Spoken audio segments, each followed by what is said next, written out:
Well, tonight, I personally am very pleased to announce that we have John Tyner here to speak to us about the history of Aloha. John and I have known each other for many, many years. I'm a retired lawyer, so that means I'm smarter than he is. I think he's still actively practicing, but he has come to us and talked to us about the history of Aloha. So I think you'll be able to make a very fine presentation, an interesting presentation, and we look forward to hearing what you have to say. John, why don't you come on up here? Thank you. You know,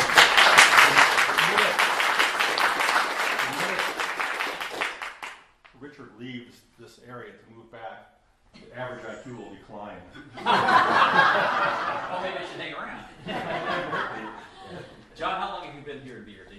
Well, basically I was born at St. Vincent's Hospital. Okay. And so basically a couple sojourns away for a brief period of time. As you remember, in 1958, the legislature required that the employees of the Attorney General's office move to Salem for a brief period of time. Okay. Well, I actually didn't think it was going to be a brief period of time. I thought it was going to be a long time. Yeah. But then they relented, and my dad went back. I see. Okay. Yes. John's father is also an attorney here in town. Now, do you practice here in Beaverton, or? My office is in Hillsborough. I practice all actually over the state. Okay. Okay. Well, John Tyner, I gave him enough advertising, so now he.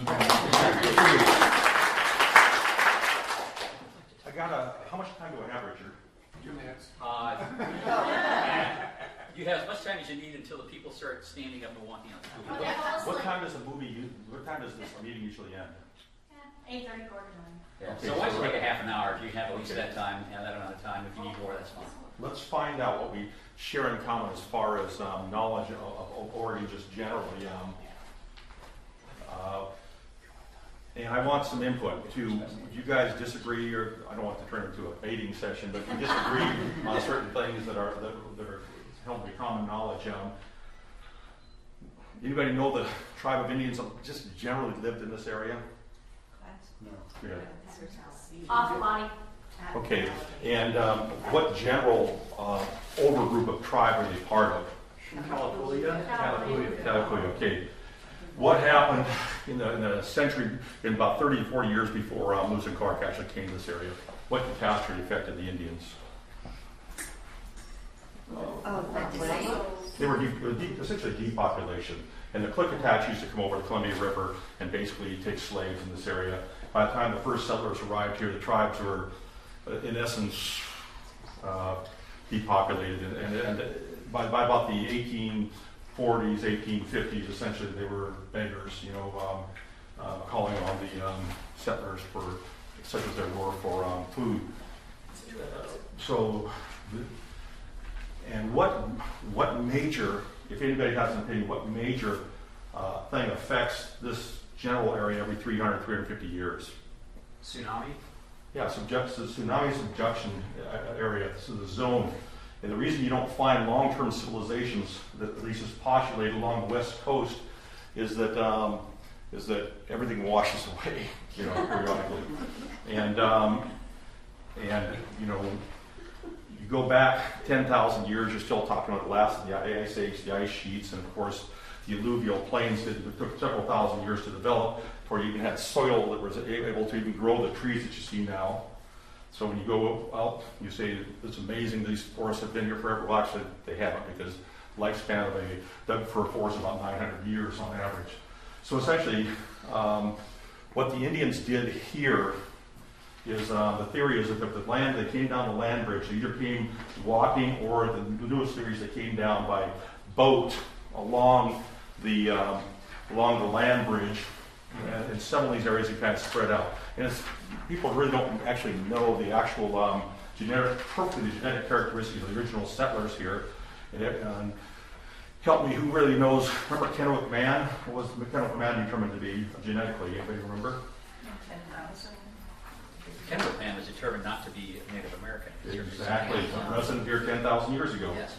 I'll start with the right picture. You kind of have a question, because actually I think Richard knows all this stuff. But I want to find out where we're at, because one of the things that the Indians did in this area, I'm going to get to Aloha just in a second, but one of the things the Indians did in this area was they didn't like Doug fir forests. And anybody know why they didn't like Doug fir forests?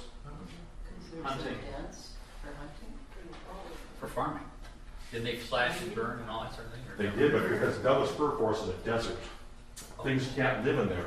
It's like if you go down to the jungles of South America, basically when everything's happening up in the canopy, but the lower level's easy to move through because there's no jungle there because there's no light.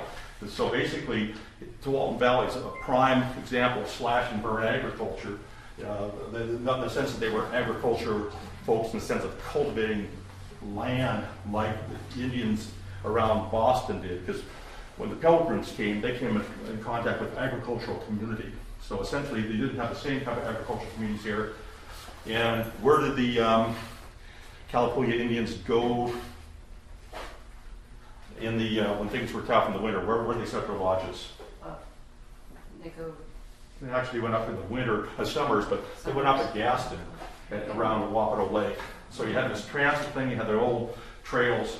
So when it came here, when the settlers came here, there wasn't much here. There was they didn't have to evict the Indians particularly. And Aloha in particular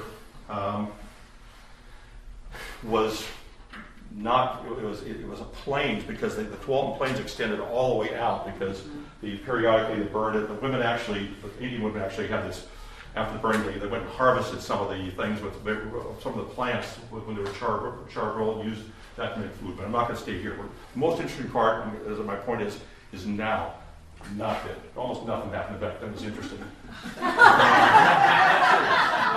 This is history. This is history. This is not the history I want to talk about.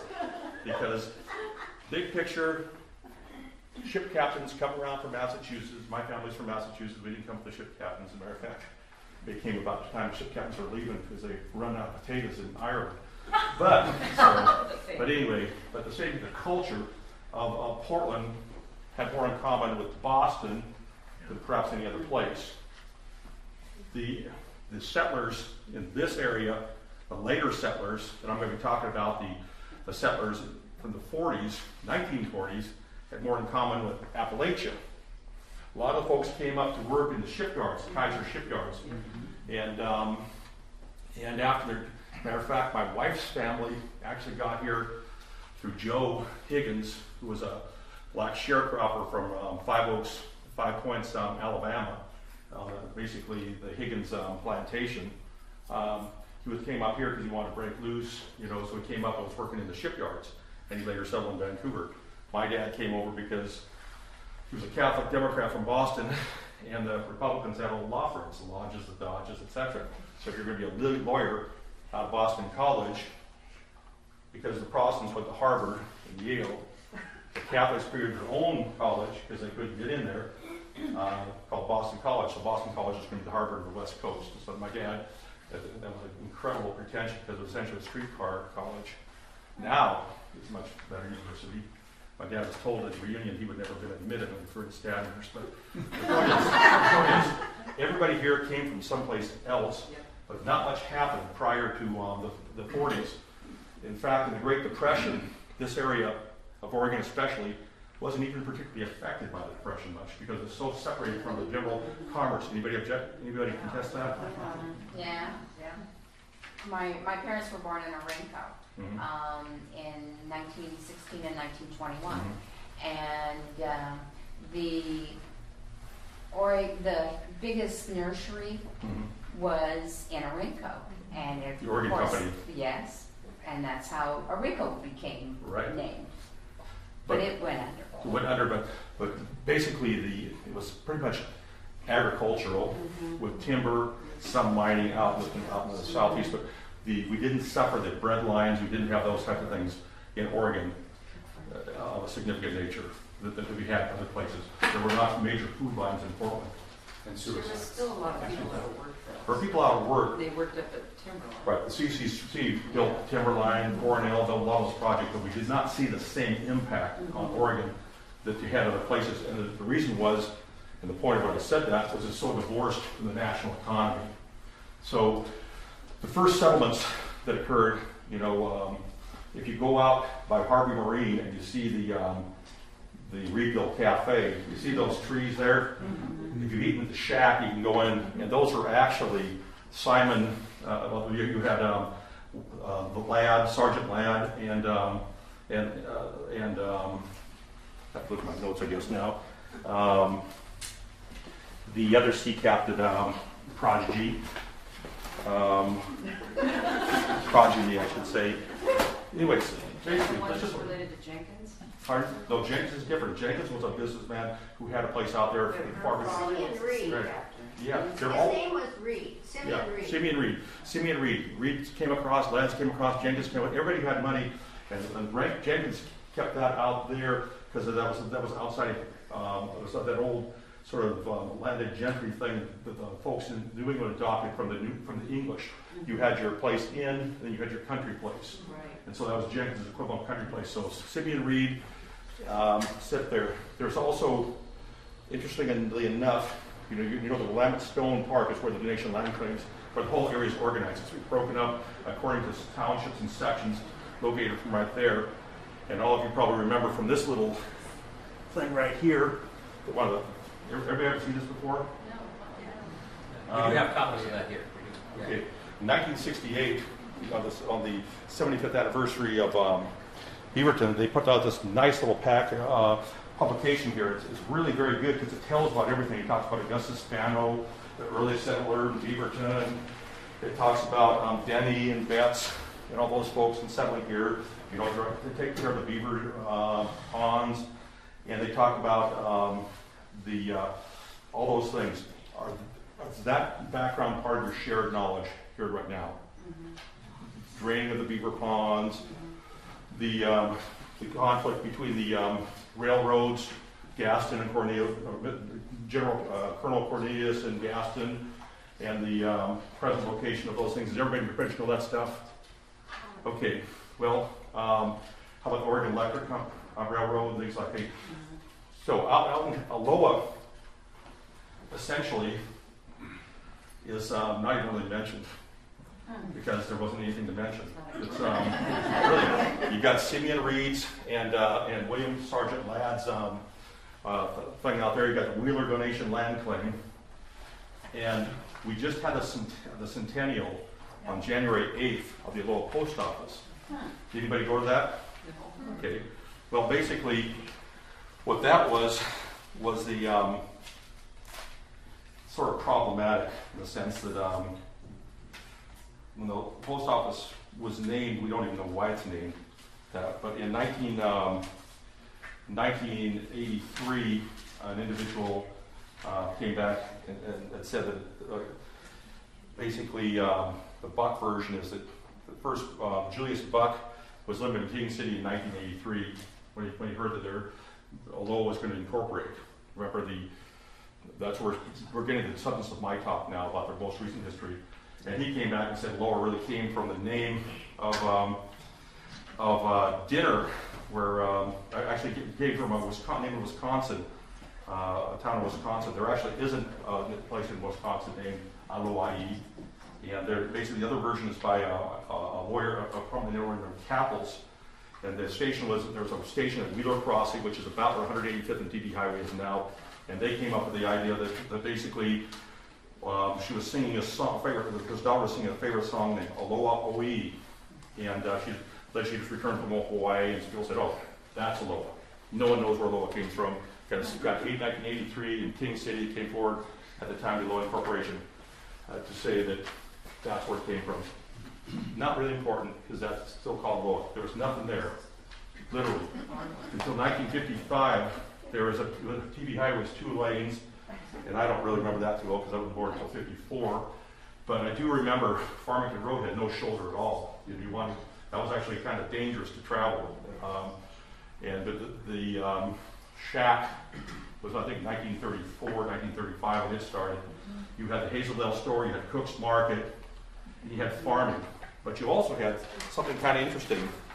You had one of the major figures in the community, and I actually have him in here as a baby. My dad's law partner, Al Kemmer, and everybody knows where Kemmer Road is in Cooper Mountain. Well, I have a picture, if I could find it, of him as a baby in 1899 up on the top of Cooper Mountain being held and swaddling clothes by his mothers. And the Roosters were there. The Riggers were there. Yeah, well, I used to work up there. I used to he owned the northern part of Upper Mountain was actually the Kemmer Ranch. Yeah, it was beautiful. It was, yeah. I grew up there. Yeah, basically it was very beautiful. It was kind of interesting how it stopped being the Kemmer Ranch and became Kemmer Estates. You know, That's right.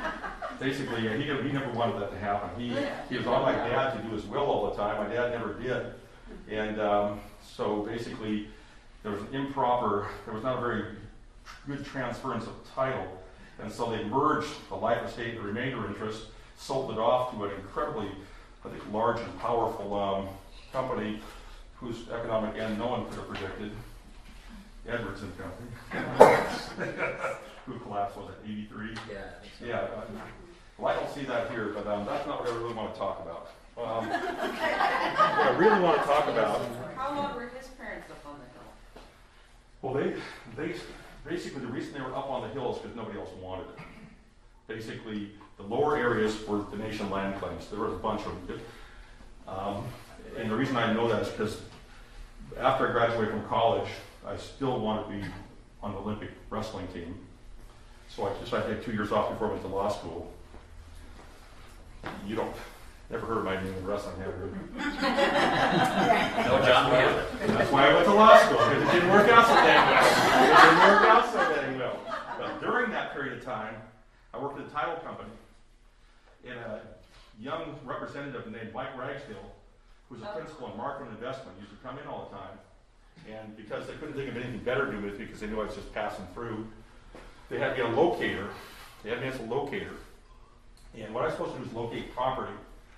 And I don't know how many people can see this map, but when they see 26, Highway 26, you see highway, everybody knows what Highway 26 is. And there's 3 young guys in market investment, but the political figure was Mike Ragsdale. And Mike, all he wanted was property along Sunset Highway. And this is about 78, 79. And I couldn't figure out why they always wanted property up around there. And it was all farmers, guys like Jones, you know. Fish bags. I mean, the people you'd never really heard of. We're not hear their names again. But my dad, coincidentally, was one of the first hearings officer for LCDC, and a friend of ours, Greg Hathaway, was the county attorney. And Aloha, I'm going to tie this together to Aloha in just a second. Aloha was generally considered almost anything from Shoals Ferry all the way up north of the highway. Primarily agricultural, Janigans, a whole bunch of folks had farms in this area. And essentially, it really hadn't worked with a bucket of warm spit prior to the 40s. Basically, after the interstate highway system was built, people started coming out, and a real development started. ESI, folks like that, you know, the Tektronix, and you know, Tektronix had a little thing they did for aircraft. Anybody know where that was?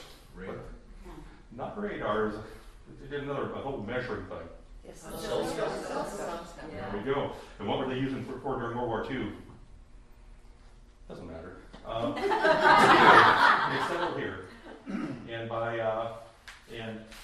by about 1977, there were 24,000 people worked for Tektronix. ESI was up in Science Park. They had all these developing things, and Lowell was from here to here. But Washington County was obdurate. They would not adopt a comprehensive plan. And people are going. The rest of the state are going.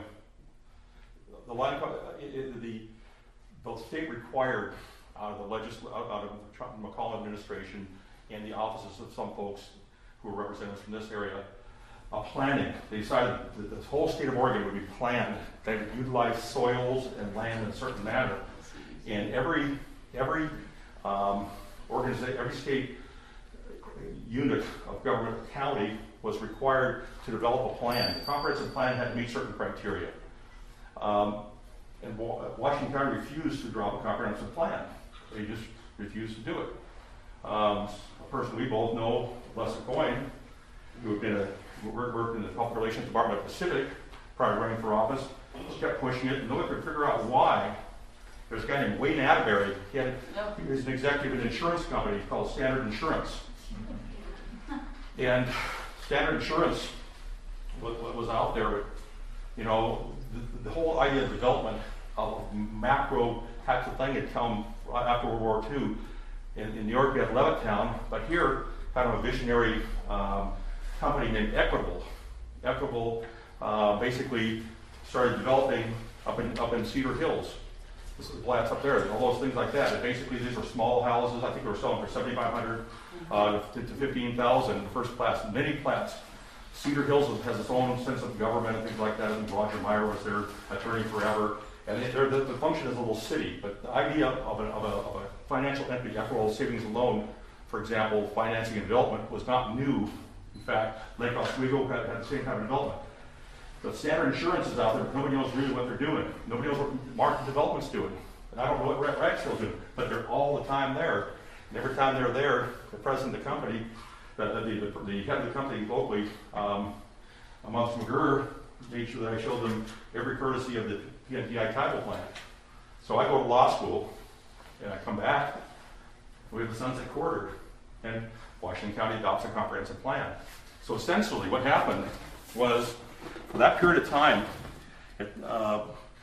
North Aloha was some of the land up here. Beaverton and Hillsborough were Beaverton was kind of over here, Hillsborough over here, but a very aggressive city manager for Hillsborough named Eldon Mills extended as far as he could the Hillsborough plan. And all those farmers were negotiating with investment real estate groups like Mark Investment, and land really wasn't nothing, really worth nothing, not much at all. And there was a crisis nationwide at that point on land values. Basically, people were concerned over the whole country about foreign acquisition of land, because land was just, farmland was so dirt cheap. So these folks went out and they optioned all those land. Once they had it all there, they turned it, set up the Corridor Association, and began essentially redefining the county and the state. That became the focus of high-tech development. But what it did is, all of a sudden Lower became defined as the area south of that. You know, and a few people like Carl George and some other folks were saying, well, for crying out loud, you know, we're starting to see some population in these areas here. Maybe we should form a city. So there was a thing called the Boundary Commission at that time. They took their arguments to the Boundary Commission, and these folks were just political amateurs. They were volunteers with the Democratic Party and the Republican Party. They came on there, and they said, gee, wouldn't it be nice if we threw a party and had a city?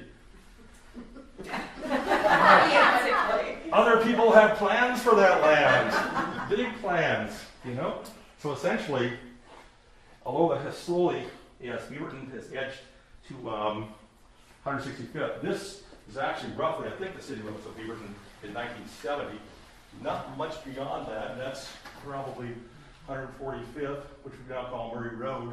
And Tektronix, of course, has never been in the city because they have the power not to be. And you pretty much didn't go too much further than here. And Terra Linda, of course, wasn't even part of the city. Do you know what the population was back in 1970? Yeah, I do, because that's about the time Hillsborough started getting mad at Beaverton. Yeah. That's when Hillsborough got bigger than Hillsborough. They're both at about 12,000. Really? Was that? I think maybe a little lower than that. It was 8,000. What happened is, after 1965, something happened in 1965, 64 over in Asia. I don't think anybody can remember that. Yeah, don't have a clue. Well, a lot of Beaverton folks, were supplying the war effort, you know, and the population started coming over here. So by 68, I think the number was 12,300, Hillsborough 12,600 in Beaverton. Hillsborough was very upset about that, and they said about the expansion that's continued to this day in sort of a competitive manner with Beaverton. They always thought they were smarter than Beaverton because they were older than Beaverton and not as landlocked as Beaverton became. But anyway, so what happened, the story of Aloha is pastoral farmland, basically farmers out there doing their thing. You got the Bucks at the post office, you got the Wheelers, you got Simeon Reed and his folks in the past century, about 1987 thereabouts. You got the Nation Land Claim Act, that's 1866. And Oregon had a little, because Abraham Lincoln actually liked this. It's kind of interesting you brought up Baker's name. He actually liked this a lot. We actually had a mini land claim statute specifically for us as a reward for not coming in as a slave state. So basically, before the National Act in 1866, if you correct me if I'm wrong, when the rest of it got, we got one. We had one ongoing. So Aloha is kind of shrinking a little bit now because they're going this way. So what you have now is Aloha defined by what it's not. It's not Hillsborough, it's not Beaverton. And you actually have Aloha, 41,000 people, generally from the area of that's Cornell right there. Let's see, baseline through here. Basically, that's let's use this little area right here, Gasner, back up over here, 209th, and back up, and 41,000 people generally in that area. But because TV highways have expanded to such an extent, the community is again bifurcated north and south, even by school district. Century High School, which is the northern part, is a part of Aloha. North of TV highway is actually Hillsborough School District. South and some north is Aloha. It used to be, at one time, you had Beaverton High School, which predated the Hillsborough. Beaverton had this immense thing. People on Bonnie Slope went to Beaverton High School. This whole large area, then you had Hillsborough. And when Al Kemmer, we're going back to Al Kemmer, when Al Kemmer was living up on Cooper Mountain, basically, he really thought of himself as being in Beaverton. He was actually captain of the first Beaverton football team, which I think played in 1913. I think you can see that photo. There's some photo like that at the usually Beaches restaurant, Ruby Red. Ruby There, Ruby Tuesdays, yeah. You can actually see that. But the actual picture of him as a football captain in 1913, I saw it in his office when I was there. And I spent a lot of my time since I worked there, up there for Baling Hay and Hickenberry. See, the kids from very young, from the time that your parents could kick you out of the house at 5 or 6 in the morning and figure you could make it to a school bus and ride out to a berry field to work with winos, drunks, and other folks. Basically, you could get yourself back. You're right, we used to call them bums, didn't we? I'm sorry about that. Hobos. But hobos, and they actually had separate buses. They didn't mix the buses. But the hobo buses just cruised right down Burnside, headed right up over the hill, and came back down in. For Farmington Gardens, there was a place where we picked. Okay, but I'm getting ahead of myself. Okay, Al Kemmer actually was a very fervent Catholic, and he actually worked for free for the Sisters of St. Mary's for years. He actually gave the tract of land which Electronics sits up there, that was formerly Sisters of St. Mary property, because remember the Sisters of St. Mary's at Murray and TV Highway, they actually owned it all the way up. Oh, wow. And one of the great religious liberty cases comes out of the Sisters of St. Mary's and Beaverton's, Pierce versus the Sisters of St. Mary's, which brings me to my next thing about living in this area, especially in Aloha. The Klan, Pierce was one of the first Democratic governors in the modern era, and he was gained to office with Klan support. And the Klan support, to a certain extent, came out of Washington County. Democrats, such as they were, here were, some of the Southerners were settled for earlier. And basically, St. Cecilia's had a church and a little school, religious school. And by initiative, supported by the Klan, Governor Pierce, they were going to ban religious education. They wanted everybody to be in the public schools. And it went all the way up to the U.S. Supreme Court. And one of the great religious liberties is the Pierce versus the Sisters of St. Mary's, because the Supreme Court said that basically under the First Amendment, if you had a right to practice your religion, you had a right to teach your kids that religion. If you had a right to teach your kids religion, you had the right to do it in schools, as long as there was no tax money attached to it. And so that's one of the interesting constitutional law cases that came out of Oregon in this area. And I bring that up to talk about the sisters who were very much embattled as Catholics, because, again, the Klan didn't like Catholics. And later, the resettlement after World War II, when the folks came out of Vanport, something bad happened to Vanport at some point in time. People had to just dissipate to various places. And that actually, for blacks, they were redlined in Oregon. It was actually against the Board of Realtors' ethics to sell to blacks outside of what's denominated Albina today. So they weren't going anyplace. They went from Vanport right to Albina. But the other folks decamped to Mount Hood, to Cooper Mountain. Yep. Cooper Mountain, I don't know if you've been through there, but we used to call them haulers. Basically, used to be lots of little haulers, which are now high expensive homes on those little roads back there. And when I was in high school, nobody would admit to being from Cooper Mountain. You couldn't get a kid to admit to being from Cooper Mountain. Really? Yeah.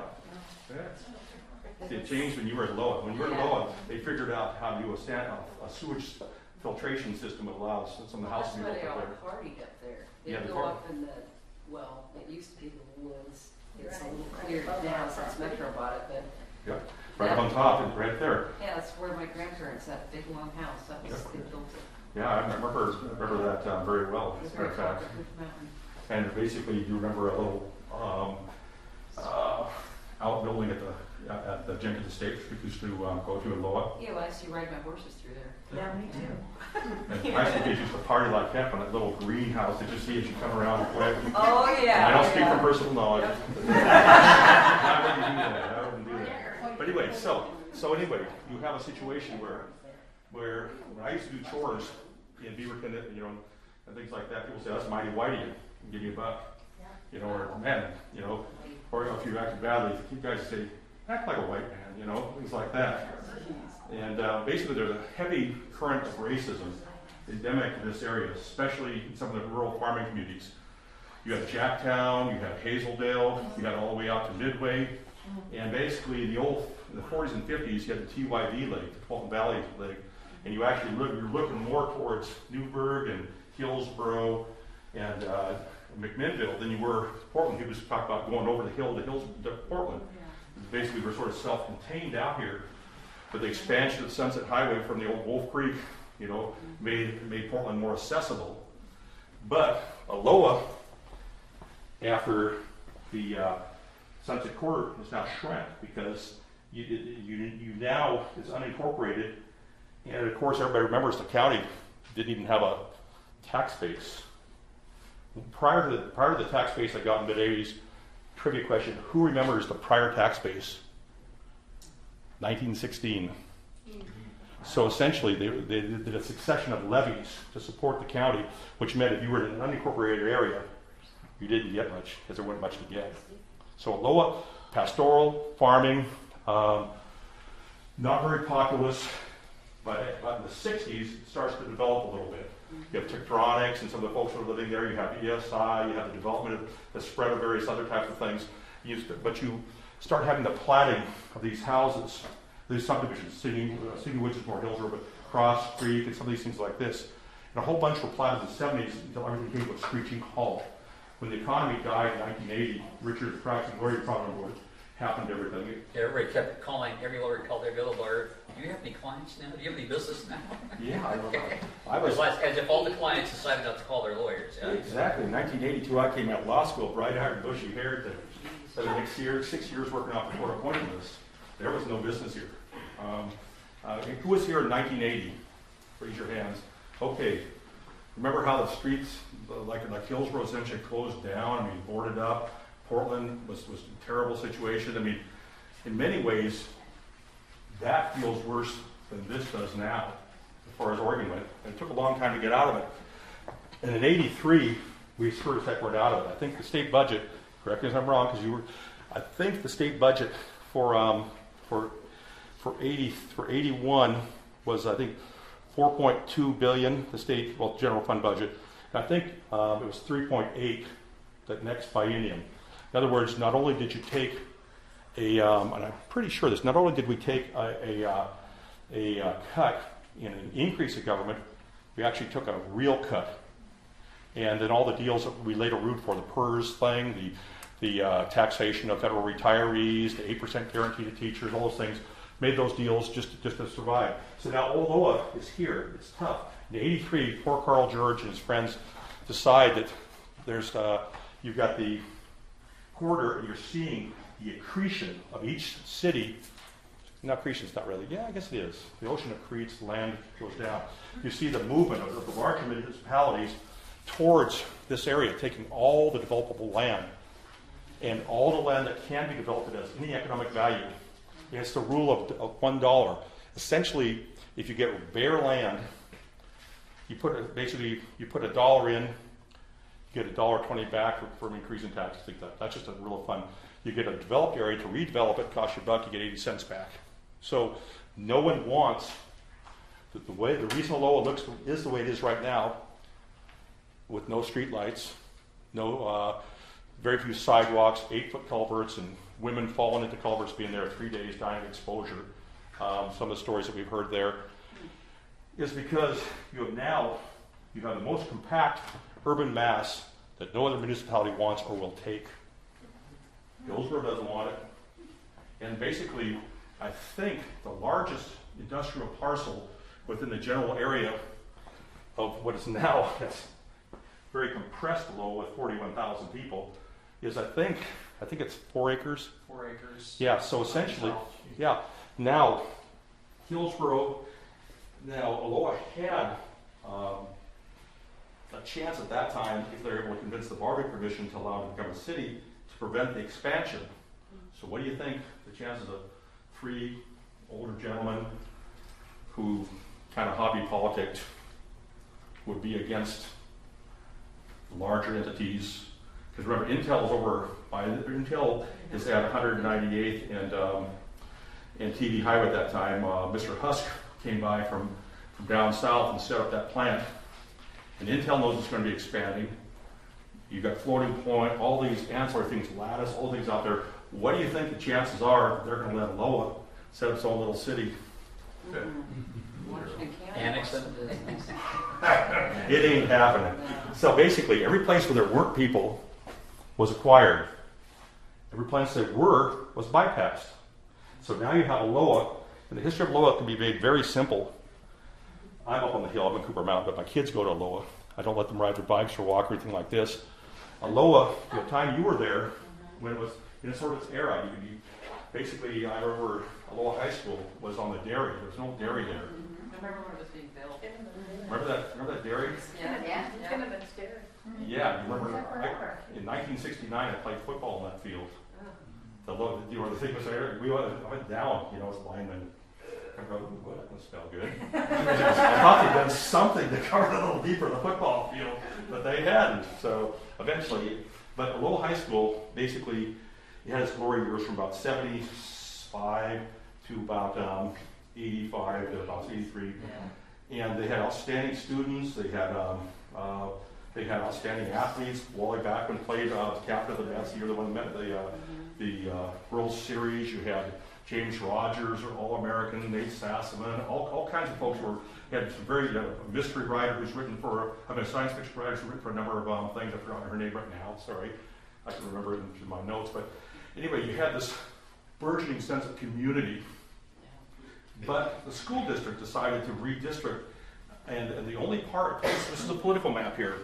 This is a political map here, and everything cut Aloha and bisected Aloha. And Aloha was not a city, so Aloha had no ability, and even the school district boundaries were not Aloha. I happened to be on the school district site selection committee in 1988 with David Chen and some other folks, and we ratified the location of Southridge High School over there in Beaverton. We didn't realize the boundaries of it would have just cut the wealthy area off Aloha. When Westview was built, we didn't think it cut the wealthy area off that end. Yeah. So essentially, you ended up, when you cut Westview and Southridge out of the situation, you cut the demographic, you almost cut geographic, all flat land, all the flat lands in that area there. So Aloha became a victim of a number of different things. One, you had the hyperdensity of the house, of the apartments, and you had a convict crime thing, since there was no law enforcement to speak of. So started in the middle schools. I'm going to bring this around. A very good friend of mine is is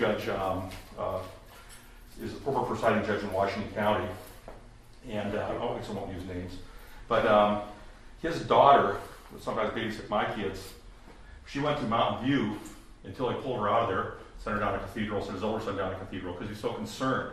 What had happened is the Hispanic gangs had gotten kind of a foothold at Aloha High School and some of the middle schools. And some of the Asian kids formed their own gangs. And Seisei Pathamabang formed the little, I think the little crew, something like that. So the little gang there. And basically, you had essentially some level of unending gang warfare at Aloha High School and these little areas, which further drove the people out. The judge put his daughter in St. Mary's, unaware of the fact that, which eventually fatal to her, that the meth dealing operation that Pathamabang was running was out of 3 houses adjacent to the convenience store just south of St. Mary's at Farmington and Murray. Right there behind. Right. And so basically, she ended up getting killed about 2 or 3 years ago in a rivalry between that. The school district became aware of certain things. They became aware of the fact they had to change the culture. They had to get the gangs out there. They had to resurrect people like myself who bought houses there, became involved. Some very major people got involved. The title of my talk was From Buck Grocery to the State Championship.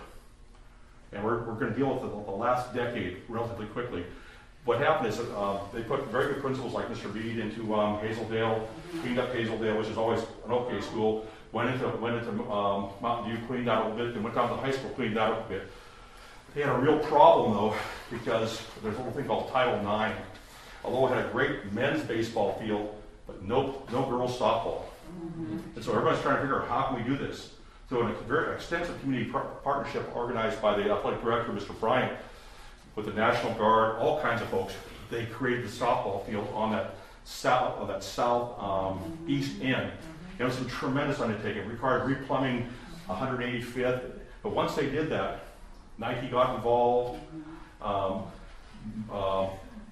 bunch of folks put a whole bunch of money at that school, and it went from an underperforming school to one of the top schools academically in the state. It went from a situation where almost every football game, I remember watching them, you just wonder about your boys.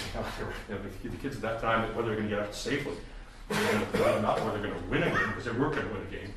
The coach there went 10-71, one of the worst records of any football coach ever. But that doesn't mean he's a bad coach. Matter of fact, it shows the degree of tenacity that he had, the fact that no one else wanted the job too. But he stuck it out until he finally couldn't take it anymore, and he had to resign. When Chris Casey got involved as a new football coach, you have basically Nike's involved. They're giving the kids uniforms. They built it to the youth situation. You basically start seeing money, and they rebuilt parts of the school, built the stadium, built the lights, and it became actually equivalent to other high schools, and academically, athletically, and they came to the point where they are right now. They won a state title. That's a school whose last main title was again. Well, that's the problem. See, if that's true, then what we did for the last decade was for naught. Yeah. My son, for people who don't know, is the #1 college recruit. He's a junior in the United States. He's one of the fastest big person that's ever stepped on track in the last 30 years. That doesn't mean he's not going to get injured. He's just another footnote like Marcus Dupree. Who remembers Marcus Dupree? Who remembers Marcus Dupree? What's the story of Marcus Dupree? So, Mississippi, most outstanding guy, went to Oklahoma, came to Portland. What happened here in Portland? Yeah. Marcus Dupree, Herschel Walker, Bo Jackson, and Marcus Dupree, 3 of the most amazing human beings ever to step on a track or football field. They're all about 220. They could run 10 flats, 9 900s. In other words, God didn't make people like that. Everybody could run a 9.9 or 9.7, 100 meters, weighs 150 pounds. Everybody weighs 220 pounds, does a 10.5 or 10.7. They actually have that. So if my son, the only way the state title is my son, then all the efforts we've had of developing all these other sports, supporting these things, at least my last story, is for naught. I don't think it's just my son. No, I'm just I saying. hope don't get your point. If it he's is, very blessed. if it is, well, he is. Yeah. But if it's just him, we essentially go back to what we were. Right. And basically, I'm hoping that's not true. It's going to depend upon the goodwill of the community whether that happens or not. This is the last part of my story. I have 1 minute left. Coach Casey comes here. He's a college coach, a kinesiology professor, and he knows what you have to do to get kids strong. The first year he's here, they can't win. He's going to come out of the youth program, but he gets all the high school kids and all the kids lifting weights. But they notice they can't get the gains. They're not getting big. So finally they figured it out. They start checking out nutrition. They weren't eating. So essentially, one of the things Aloha had to do with the parents, just after every practice, all the kids are fed. Regardless of income, they're all fed. But that, you started seeing the players getting bigger, the linemen getting bigger, and all of a sudden you started seeing the offensive lines that could compete. You started holding on your folks. So essentially, you took a team that was 10-71 since the mid-90s to 2004 to the state title within essentially 6 years. However, it was no longer Casey's. Casey said he would never taken the job if he knew what awaited him. Like Rick Miller from Avamere had to donate a weight room, $267,000 weight room, so you got a weight room. Nike and a whole bunch of other people had to contribute to the football field, did all the other sports, the Little League baseball, the girls softball, because the girls softball team made it to the semifinals. All these things that happened, the educational things that happened, have flowed directly from that. So now here you have it. You have the conundrum. In 1983, when there was all this land available, it had not yet been assimilated because, again, there was a terrible recession going on. They had their eyes on it. The boundary committee ruled at that time that Aloha did not have the wherewithal to support itself as a city. Now, a much constrained Aloha has an opportunity. In October of last year, the St. Mary's property, the other St. Mary's property, not the one Tech got, the other one, 209th TV Highway, Rosedale, 229th, came on. Hillsborough has it planned as South Hillsborough. And so basically that's the deal that Tech made a long time ago. The D1X plant comes on board. By the way, that's a $3.6 billion decision they made very short period of time. We spent 20 years on a $3.6 billion decision called the bridge over the Columbia, which we can't fund. But they did that quick. And almost every major crane in the metropolitan area of the state, they're working on it. They want a place for the higher end type of folks that are going to come here, the H-1 visa people, the engineers from other places. They want to put them there. They want that area there. They want it residential with some mixed stuff.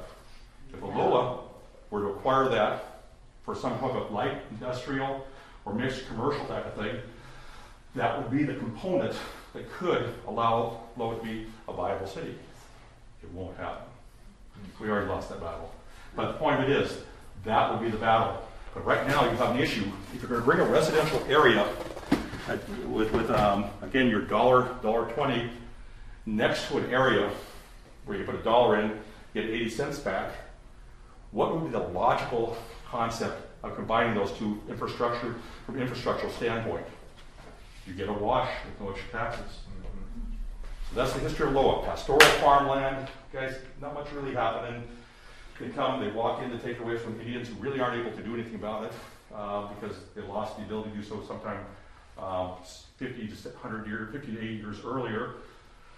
The same people who were on top in Massachusetts were on top in Portland, and they kind of dribbled out to this area. And basically, you have fought a war, which Supreme Commander Eisenhower decided awarded the interstate highway system when he was president. You had the development of the West through the federal largesse interstate highway system. Then you had another war, the Vietnam War, which required a lot of the efforts from here. And people forget Portland was a major port for that purpose during the Vietnam War. And that's why I knew prior to Richard Nixon telling us that we went to Cambodia, because the guy got off the boat, said, "Hey, we're in Cambodia." I said, "No, we're not." The president said, "We're not." He said, "No, I was in Cambodia." I said, "No, you couldn't have been. Our president would not lie to us." So anyway, that's a history from Buck's Post Office to the state championship. It's actually a mystery more than anything else. Thank you. This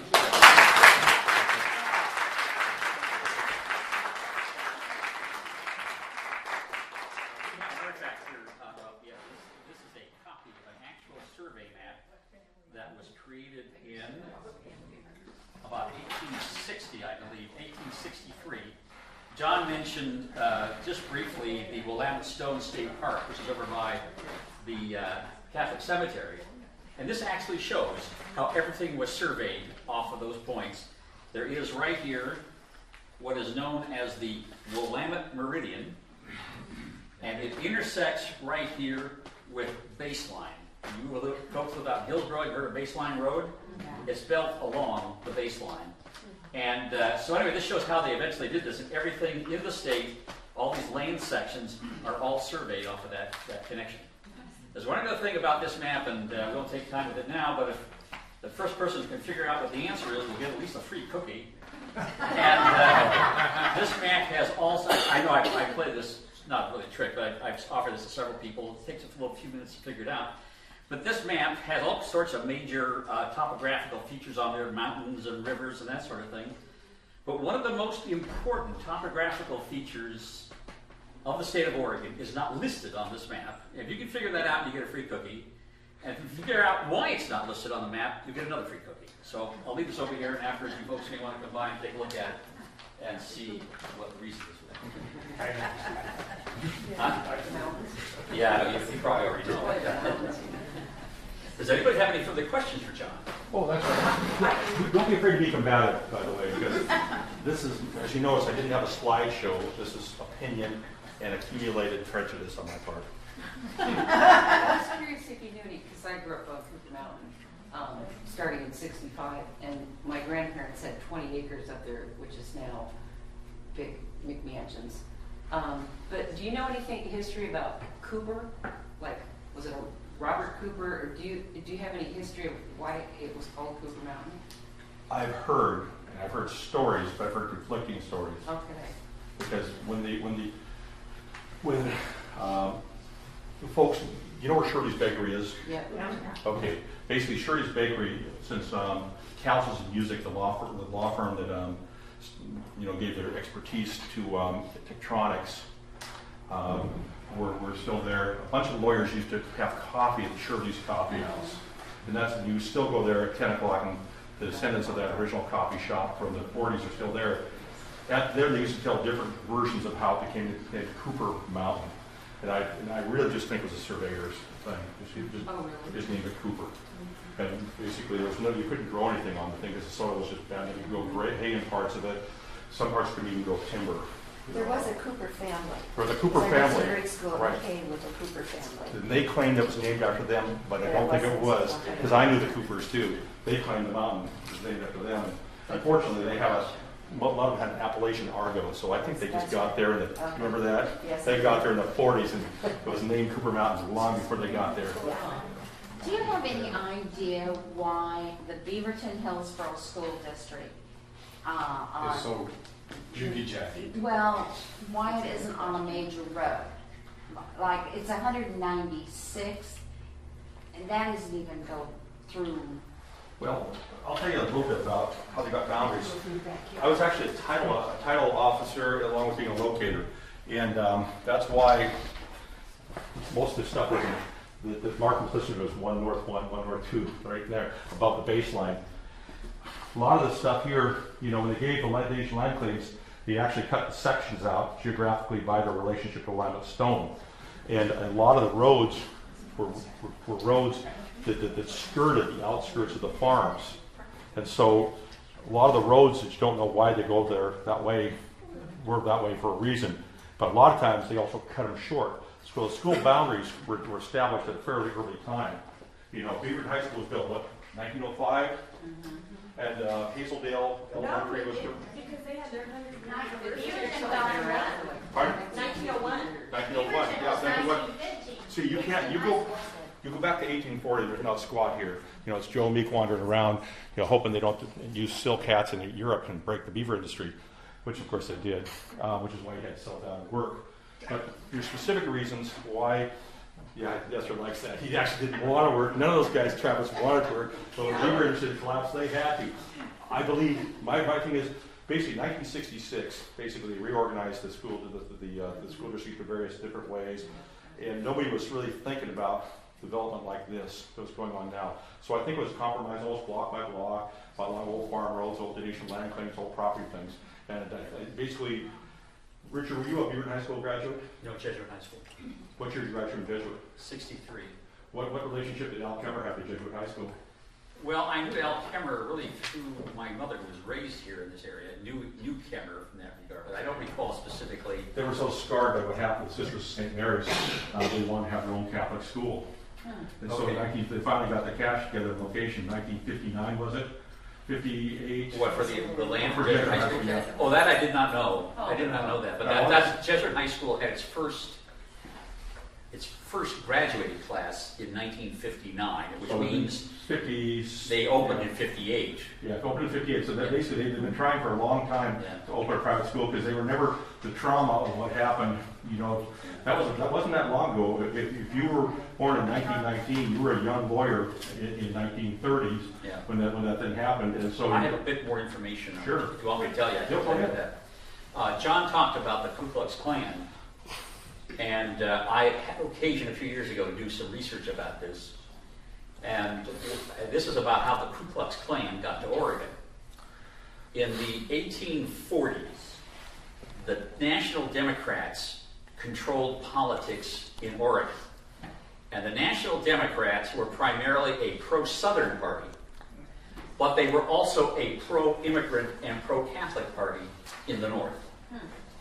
And the folks who came out to Oregon originally were all appointed by Democratic presidents, because when people like Meek, but also some other people who became the governors and early territorial governors and so forth, when Oregon became a territory, for example, James K. Polk, who was a Democrat, was the president. And he began appointing people who were appointed to the territorial Supreme Court, a lot of Democrats. And the Democrats, as such as it was, in terms of the number of people in Oregon, which were very few, were primarily the dominant political party. In the 1850s, the Democrats' principal opposition were the Whigs, and the Whigs were a very minor party, so the Democrats were assured of controlling politics there. In the 1850s, people started moving in on the Oregon Trail who came from the East Coast, who were members of what is known as the Know Nothing Party. And the Know Nothing Party were called Know Nothings because they would go out and they would burn down Catholic churches and Catholic convents, and they had riots, and they were an extraordinarily anti-Catholic party. And who They was called it? themselves the American Party. I was Catholic. When the Know Nothing Party came out here, they actually settled between Beaverton and Tyner. Right. And there's a book that we have here called Washington County. It's about Washington County, our Washington County. It's a very well-known book, has tremendous amounts of information in it. But one of the things the author said is that that was the source of the original anti-Catholic feelings were from those people who settled out here, who are not know-nothings. And one thing that happened that was also very fascinating in terms of Oregon history is that when the Democrats saw these know-nothings coming out here, they were afraid they were going to arm themselves, join up with the Whigs, and they would then dominate politics, and the Democrats would lose. So the Democrats did something which is very fascinating. They established a system of open voting, no secret ballots, open voting, called viva voce voting. And you went to the polls, you stood in front of the clerk, and you said, "Hi, my name is Richard Bateri, and I vote for Abraham Lincoln." And the guy write down Abraham Lincoln, Richard Bateri voted for Abraham Lincoln. And these poll books still exist. They exist in the Salem archives, and you can go down. I saw Judy's family over 2 or 3 elections, how they voted. Luckily, they voted for Abraham Lincoln. I know that. But so that system was in place because the Democrats said, "Well, this will keep the know-nothings from voting because the know-nothings will not want to be identified as being this terrible group, so we keep them from voting in the elections." And that system lasted in Oregon until the early 1870s. But that's where they. It's all coming back to us, yeah. Okay, more questions or about origin of? Yes. I just want to make a comment about, dividing school districts. I had experience back in Bloomington, Indiana. This is not Oregon, but it's Bloomington, Indiana. They were going to divide the town, north-south. So you think they're going to draw a line like this, right? North, south, right? Right like that. No.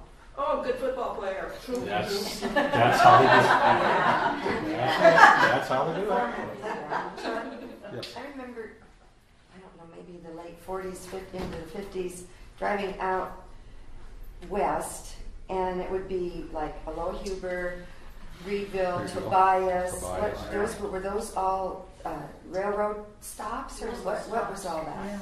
Actually, Is that what that was? Whistle Whistle stop. stops, yeah. But see, the issue was, remember, everybody go all the way down to California, from Seattle through Oregon, through that. So basically, the competition was that going to come through Beaverton? Was that going to come through that? Was that going to come through Gaston? How was that going to happen?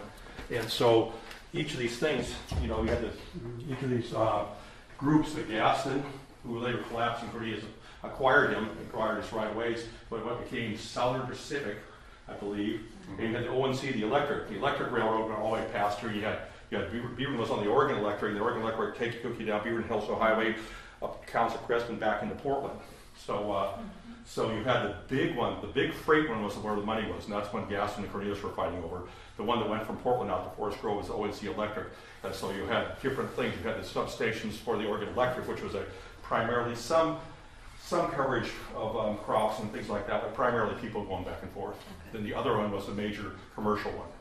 Is that how we got the names like Witch Hazel and Hubert?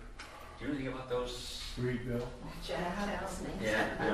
Yeah, that's different nations. That's why you have the multiple different railways. I see. Yeah. You know that. Speaking of the railroad, if anybody's interested, the Union Pacific Railroad is celebrating 150 years. August 5th at Albina Yard, underneath the Fremont Bridge with a big black smokestack, we're having a picnic. There'll be a train ride. It'll go forward and back, and it's open to the public. I thought they were going to do that at Cosgrave Kester's offices. Union Pacific lawyers. Okay, thank you. Oh, yes. Thank you. Thank you very much. Remember, pretty quickly, if you can figure out the mystery to this man. But you also have to answer why.